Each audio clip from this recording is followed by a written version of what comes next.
Have you ever wondered how some people are able to eat a lot and stay fit while others eat a small amount and manage to gain a lot of weight? Going to the gym multiple times a week, doing cardio, trying to burn as many calories as possible without paying attention to nutrition is the reason why most people don't succeed within their fitness goals. Do you ever wonder why so many people work out regularly, but maybe the people you see at the gym don't really look like it? This is a big problem that a lot of gym goers face, and understanding your nutrition is exactly how you fix that. In this video, I'm going to teach you the basics of calorie and macros and how it's going to help you make gains in the gym, how to set up your own personal calories and macros, and where to start within your nutrition journey in terms of tracking your food, even if you don't have any experience. I hope that you're able to take away actionable steps and be able to apply it within your own personal fitness journey. So with all that being said, let's jump right in. All right, welcome to the training. We're going to be covering off the basics on nutrition and how to apply it to your day-to-day so that you can actually see more progress from the hard work that you're putting into the gym. Nutrition arguably plays a bigger role than workouts when it comes to gaining muscle and losing fat. During the summer, when I go through my cutting phase, I look way leaner and have way more muscle definition. And the reason behind this is that I track my food at that point in time. So I'm tracking my food during my cut. I don't necessarily track as rigorously during the winter when I'm bulking. I've gone through so many seasons of bulking and cutting and even maintaining. And to tell you the truth, more people would find far bigger gains focusing more on their nutrition rather than the gym. I coach a good amount of people who have never, had any experience tracking the food, and they're mind blown when they go through the process of understanding what it's like to see actual portion sizes and the nutritional composition of foods, and come into the realization that maybe what they thought was healthy before was actually killing their gains. So let's go ahead and break down the basics of nutrition so that you can understand calories and macros and start seeing progress from your hard work in the gym. So we're going to be covering off again the basics on macros and calories and how to set that up for gym gains, how to set up your own personal macros and calories, and then where to start when tracking your food. So the basics of macros and how it's going to help you make gains. Most people don't realize that understanding these simple concepts is the foundation of every fitness goal. It's not going to the gym. It's literally just understanding the basics of calories and macros. Calories are the unit of energy that measure the amount of chemical energy stored in food. So calories are either burned through exercise or stored if consumed in excess. So meaning calorie surplus or calorie deficit, which we'll go over on the right-hand side. Macros are a subcategory of calories. So think about macros being the broken down version of calories. Macros make up calories. Within the macro portion, you have protein, carbs, and fats. Protein carries 4 calories per 1 gram of protein, builds muscle, repairs tissue, including muscle. Carbohydrates, same exact thing, 4 calories per 1 gram. It is the primary energy source for daily activities and workouts. And fats carry the most dense, 9 calories per 1 gram of fat, and supports hormone production and long-term energy. So the way you gain weight or the way you lose weight is by being in a caloric deficit or a caloric surplus. So calorie surplus, weight gain; calorie deficit, weight loss, above or below your maintenance. Again, this is just a picture diagram breaking down the calories and macro compositions, a couple of examples of what to look for when looking for foods. So we know that protein is, primary meats, supplements, protein powders, all that good stuff. Carbohydrates, starchy, bread, pasta, fruits, and then fats found in, nuts, oils, avocados, and things like salmon too. So with that foundation, you can now make smarter decisions within your diet and avoid the confusion that most people struggle with when talking about calories and macros, right? So now we're going to talk about, the main question I ask people is, do you know how many calories you actually need to hit your fitness goal, or are you just guessing, right? So first, in order to do that, in order to set up your calories and macros, we need to determine what your maintenance calories are. The maintenance calories are the amount of calories your body needs in order to sustain its weight. So no weight gain, no weight loss, the amount of calories you consume from food that is needed to maintain that weight. So there's 2 different ways to do this. They're both actually the same exact way. One is just a lot easier. If you want to, obviously I'm not going to go through this entire equation. This is the equation that the next slide actually uses. This is the Mifflin-St. Jeor equation. So you can put in all your statistics and this will give you the same exact number, or you can just use a calculator. So if you go to tdecalculator.net, this is the total daily energy expenditure calculator. Total daily energy expenditure is just, again, the amount of calories that is needed to maintain your weight. So this amount of calories should equal the amount of calories that you consume, meaning that your maintenance calories is the same exact as this number.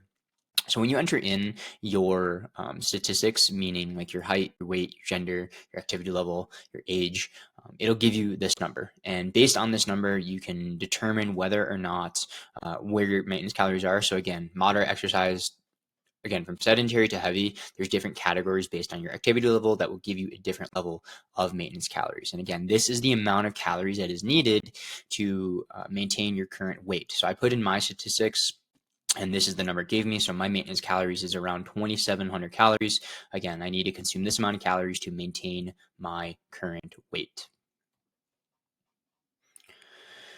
Let me go back really quick. So in terms of the macro breakdown, when you have your maintenance calories, you can now break it down further into your macros, right? Talking about that little tree diagram that I have. So when you have your maintenance calories, it gets broken down into carbs, proteins, and fats. So in order to calculate those numbers, typically you want to start with protein. So you want to aim to get anywhere from 0.8 to 1 gram of protein per pound of body weight. So for me, that's around 180 grams of protein. And once I take that out of my current calories, so I would multiply 180 times 4, that would give me the amount of calories from protein that I'm getting. I would then subtract that number from my maintenance calories, and that would give me the remainder calories that I have to split between carbs and fats. I hope I didn't lose anybody there. It does take a little bit of math, but once you have the protein number, you can pretty much just split up the remainder of my calories between carbs and fats. Percentage-wise, it really depends. Again, you can have a higher fat diet, you can have a higher carbohydrate diet. Fats typically make up anywhere from 20 to 30% of your calories. Carbohydrates typically make up 40 to 50%. If you're somebody who consumes less carbohydrates, more fats, you can play around with these numbers as long as they fit within the calorie goal in terms of your maintenance calories, right? So do the protein first and then split up the carbs and the fats however you want to, based upon the percentages and also just your dietary needs and or habits. So with this breakdown, you now have a rough estimate of what your calories and macros should be based on your goals, right? So based upon, I'll go back again, based upon your maintenance calories, if you want to gain weight, you should be anywhere from 300 to 500 calories above your maintenance calories. And if you want to lose weight, you should be eating anywhere from 300 to 500 calories below your maintenance calories. So surplus, 300, 500 calories above, deficit, 300, 500 calories below your maintenance calories, right? So with that simple breakdown, again, you now have a rough estimate of what your calories and macros should be based on your goals. If you are new to tracking, where do you even start without feeling overwhelmed, right? Tracking calories is a super meticulous thing that can be super overwhelming if you don't know where to start and you don't have any information, and it's just like so overwhelming, right? So the simplest way to start tracking your calories without using any apps is either pictures or descriptions. So before we even cover off the left-hand side, which is the logos of the apps that I recommend, the best way if you are starting off is just to take a picture. Whenever you sit down for a meal, sit down, take a picture of the meal before you eat it, and put it into a folder, put it into a notes app, put it somewhere where you can look back after you collect some data over the few days or weeks, and you can look back and see what you're actually eating. Taking the picture itself, really easy, just on the go, take your phone out, take a picture. What this is going to do is it's going to allow you to have insight into, what you're actually eating. So before you put anything into your mouth, take a picture of it. If it's a little snack, if it's a drink, if it has calories in it, take a picture of it, start gathering the data, start getting an idea of, where your consumption level is even at. From there, I would say take it a step further into your notes app and start writing down descriptions. So start writing down the rough amounts, again, portion sizing. You can get a food scale, but you can use rough estimates. Whether that is a palm size of protein, 2 to 3 palm sizes of protein per meal is what's recommended. A cup, full of carbohydrates, and again, you can look these things up on Google in terms of what are the recommended portion sizes. But once you have this information in your notes app, you can start writing down, okay, for breakfast, I had X, Y, and Z, and start writing down, okay, what you actually had around roughly what the measurements are, and then go through your day. So then this is a little bit more detailed with the picture. You can obviously add in the picture as well, but it gives you a little bit more insight into the actual composition rather than just taking a picture. From there, if you are ready to just jump into it, you can use an app. So from there, we can start using apps like MyFitnessPal, MacroFactor, or Chronometer, and explore. I would start off by exploring the database. You obviously want to buy a food scale to start off as well, but start looking at nutrition labels. Understand how to enter in these foods and the things that you're eating, and understand how to measure these things on a food scale. If you want to learn how to use MyFitnessPal, I made a completely separate YouTube video on that, so you can check it out on my channel. But again, the whole idea here is just to collect data, right? And so you need to start exploring the database, exploring the brands of the foods, start looking at nutrition labels, and start collecting data so that you have an understanding metrically of what you're consuming based on your calories and macros, and how you can manipulate those numbers that in turn manipulate the foods that you're going to be eating to get you a better result from the hours that you're putting in the gym, right? So based on the data you collect from the amount of calories that you have, you can put that in the notes app. So your maintenance calories, again, depending upon your goals, you want to gain muscle or lose fat, you can put the calorie number and also the macros into the app. And then from there, you can start tracking your foods and start playing around with the puzzle piece and within the budgeting game that is tracking your macros every single day. This is a quick side tangent that I can make a completely different video on. But when you're initially starting out, when you're tracking your food, your diet of what you're actually eating is more than likely going to be super far off from what your calculator is actually telling you. This doesn't account really for, the calculator doesn't account for nutritional habits and your relationship with food. And so typically when you start tracking your food, you're going to realize more often than not, people underconsume on their calories by a lot. And the reason why this happens is because, you're just used to not consuming as many calories as possible. That's why you're not getting a response from, your workouts, your metabolism's all messed up, right? So, people usually need to go through what we call a reverse diet. And this is the tactic that a lot of fitness coaches use to reset their metabolism. But again, that's another video entirely. So determine where you're at within your nutritional journey. Again, start tracking your food, start gaining awareness into, okay, how many calories am I actually consuming? And then start tracking your food. And then from there, I would say start manipulating your food to cater towards your goals, right? So you want to gain weight, 300 to 500 calories above your maintenance, 300 to 500 calories below your maintenance if you're trying to lose weight. The purpose of the reverse diet is to bring you up to maintenance without extra fat gain. But again, that is a whole nother video entirely, just so that you're not alarmed. When you start tracking, you probably will have numbers that are far off from the calculator, but you can look that up on YouTube, and maybe I'll make another training on that at a future point in time. So these are just a couple quick examples of clients that went through their own nutritional journeys and saw a crazy amount of progress just within their nutrition. Obviously, they were working out as well. On the left, that's Andrea. So she had no experience within tracking her food. She was somebody who had the mindset of, quote unquote, avocados being healthy, which they technically are. But from a macro and calorie standpoint, avocados are super dense in calories and especially high in fats. So that was just, a simple example of the type of insights that she was able to gain. And throughout the entire process, obviously, she was able to lose a ton of weight, and she looks great.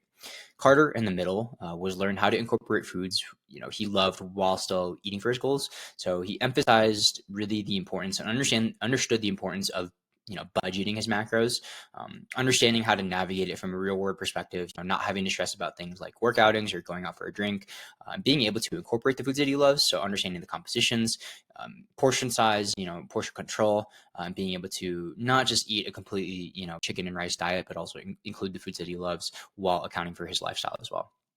Erica on the right was a gym rat when I met her. She didn't pay any attention to her nutrition. So she was able to, go through the process of learning how to track her food. We started off with the pictures and then the notes app and then the MyFitnessPal. And she was able to understand the composition of foods and how to navigate the basics, right?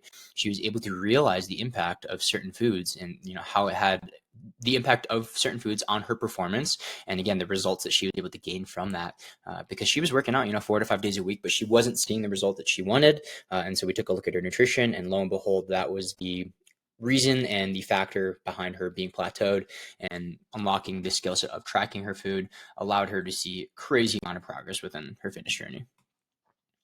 So just rounding up a couple main points. Whenever you go into nutrition, especially when you're tracking, you need to start small. You need to build the habit of tracking, and always remember that you can't improve what you don't track. Nutrition is one of those things where it is so dependent on your personal situation, and there is no, one size fits all solution. There's so much overwhelming nutritional information out there on social media. It can be really hard to know what to do. The approach I take with my clients through their nutrition is focused on a non-restrictive, long-term sustainable approach, meaning we apply everything we covered in this video. So I teach you from start to finish how to track your food.